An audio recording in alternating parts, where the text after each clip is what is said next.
Hey guys, it's Heather. I'm really excited to be sharing this with you. I'm going to start answering you guys' questions every Monday, so art questions and life advice. I am so excited to be doing this. In my personal life, I really enjoy being able to help my own friends come up with solutions to their problems, so I thought it would be a great addition to this channel to be able to answer your questions every Monday. It's a lot simpler trying to film these videos than to do art tutorials. And I'm not stopping my art tutorials, I'm just saying that it will be a good something you could expect from me every week. You know what I'm saying. The first question that I'm going to be answering for this series comes from Amy, and Amy is asking for a kick in the butt. How do you keep motivated to draw?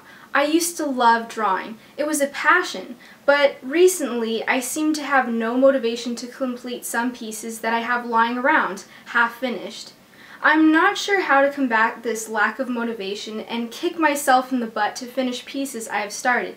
Any tips? Thanks. Before I delve into my response, I want to make one thing very clear.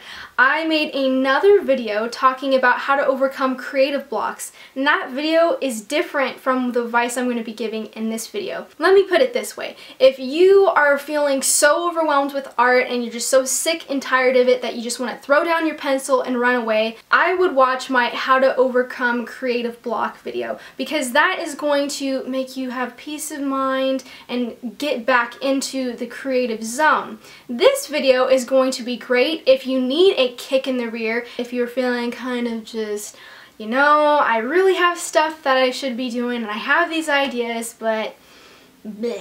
So the first thing I would recommend to conquer this feeling, be your own psychologist and figure out what makes you tick. Because if you understand how you work, then you're going to be able to predict outcomes a lot better in your life and navigate way easier. What I want you to do right now is take out a piece of paper and a pencil. What you're going to do is think of all of the times that you felt most inspired in your life. Think back, what was that feeling like when you got super excited about a project and during that time you were able to complete it really easily and you felt just, I'm so motivated right now.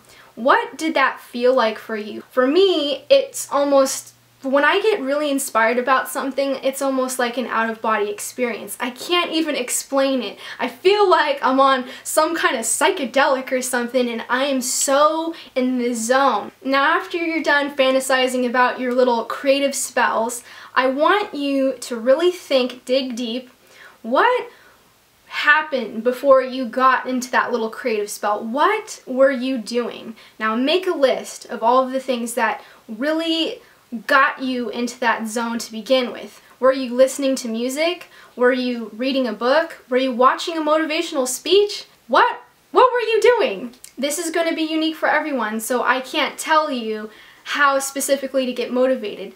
It's up to you to figure that out. These are some instances when I get really pumped up and motivated. I get inspired in the bathroom a lot when I'm in the shower and I'm just by myself. If I go to Starbucks and I'm having a really fun conversation with the employee that works there, or maybe somebody else in the store, when I'm listening to music and I'm just in the zone and I'm dancing and just going for it, get some good ideas then. When you're most excited, write those down.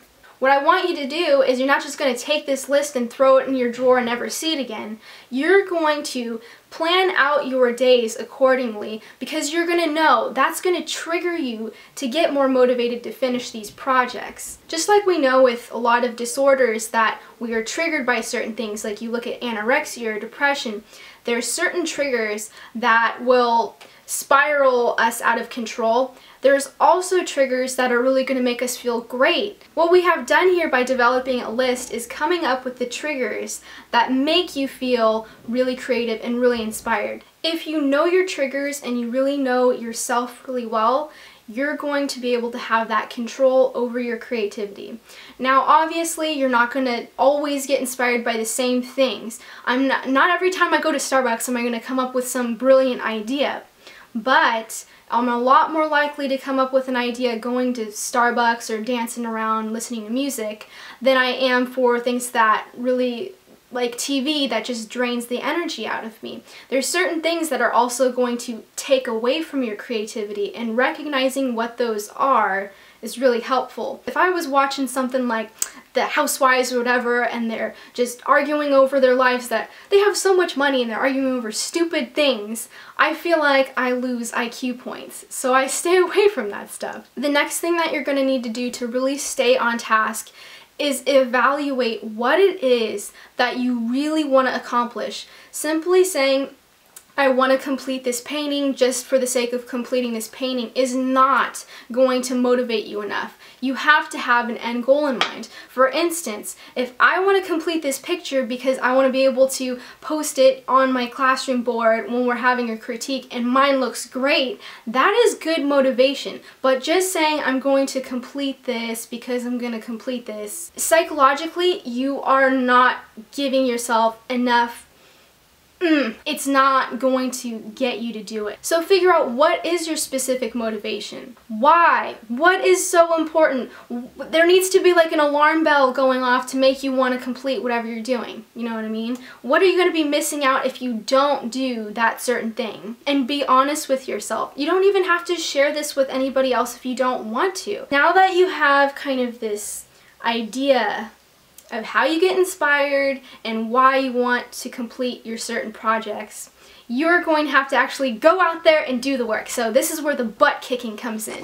Every week, set a goal for yourself. Now, I can't give you specific advice about how to organize out your day every single day of your life because everybody has different schedules and I can't be able to sit up here and tell you that. But what I can say is if you're chipping at your long-term goals every week by getting something done, you're gonna, for one, feel really great about yourself. You're gonna feel proud. And that's what's gonna really hold you together. Do you think that everybody just feels like going out and doing things? No, we have to push ourselves. And what comes in handy is knowing why we want that, because when we're not feeling very motivated to go do something, we go back to that deeper reason. Why? Your root cause. Why do you want to do that? How is this going to help me? How is this going to benefit my life? Look, let me give you an example.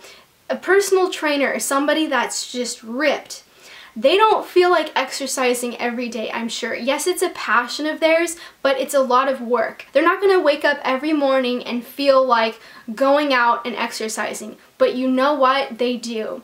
And the fact that they push themselves to go and do certain things is really what's going to build their stamina, because after you get done with that exercise, for instance, you're going to feel, hey, look, I did this. I'm so proud that I was able to stick to my goals. I'm completing the stuff that's most important to me. This is huge. So keep a planner, make your weeks, go into your long-term goals and complete what you really want to do with your life. Plug into each week the things that are really going to make you feel motivated. I sincerely hope that this video was helpful, and again, I know this is a lot different advice that I gave in my creative blocks video.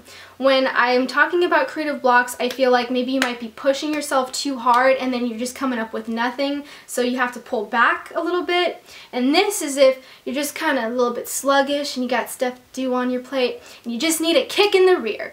I'm really curious, what's on your list of things that really get you in the zone, motivated and stuff? And also, feel free to ask some more questions below, and I might just answer them for my next Monday video. I'm so excited to be doing this series. And if you did find this video helpful, hit that like button. I love you guys so much. Take care and have fun being able to organize out your days and get inspired and motivated to do what you really want to accomplish in life.